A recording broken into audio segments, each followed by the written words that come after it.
Chagua madada hatutaki. What do you have to say about that? Because it actually resonates with what you were saying before we took a short commercial break. Brenda, it is such the height of great male chauvinism. When we are talking of slave queens do not operate outside the ones who invest in them.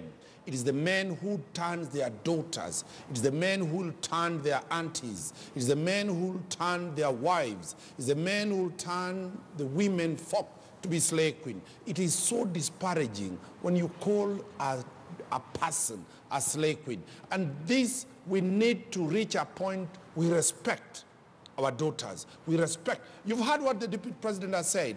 Let us not live in those 150 years ago when we are justifying the problem.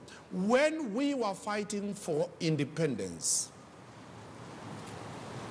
the colonialists used to say Africans are inferior and therefore they cannot run themselves.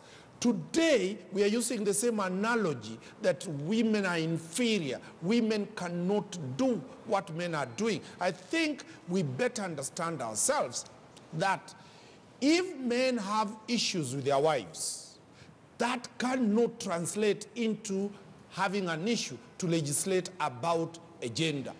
Today, and I'm telling this, today we look that we are the dominant gene. Women have gone to school, ladies have gone to school, ladies are professionals. We will reach a point when the man gender will be facing the same problem the ladies are facing. All right, let's listen into what Kiminini, Member of Parliament, that is Didmas Barasa, had to say when it comes to this whole issue of, some political parties nominating slave queens and their relatives, should this bill be passed by members of Parliament. To say no to slave queens finding shortcuts into the National Assembly, into the Senate, is for this bill to fall.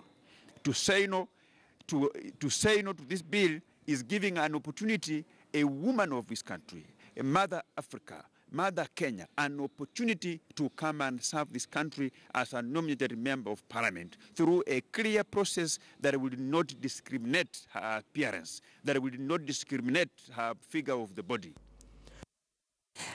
And you've heard what Didmas Barasa has to say. It's all about this whole slang word of slave queens being nominated, to Parliament.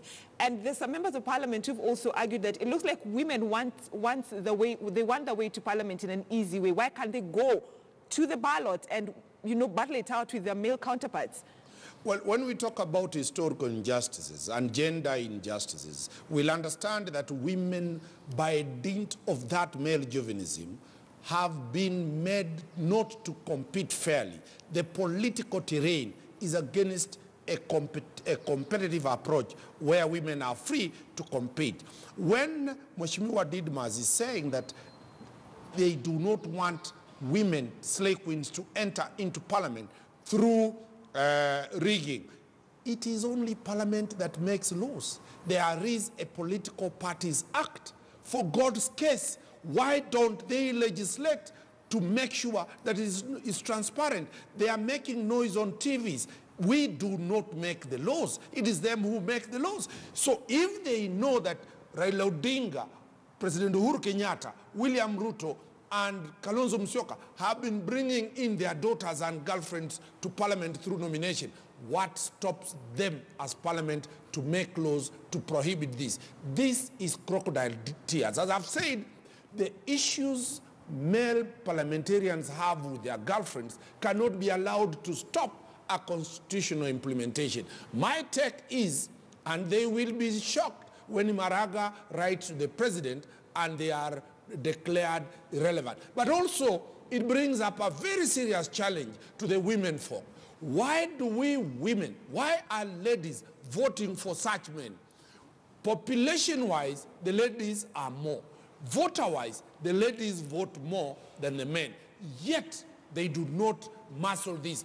Let this, because Brenda, right now, over 20 million Kenyans are watching this show live. Mark the members of Parliament on Wednesday who will vote against you as ladies, make sure that we invoke the recall clause. There are several avenues to make sure that these members of parliament are there. Remember, the argument that the slay queens are there and the argument about the extra costs on budget, there's a bill that wants to increase money, wants to increase the cups of tea members of parliament are going to take. Is it fair when it comes to ladies, we are saying the cost, the budget, and the others? Is it fair to invoke biblical teachings out of context? It's not fair, Brenda.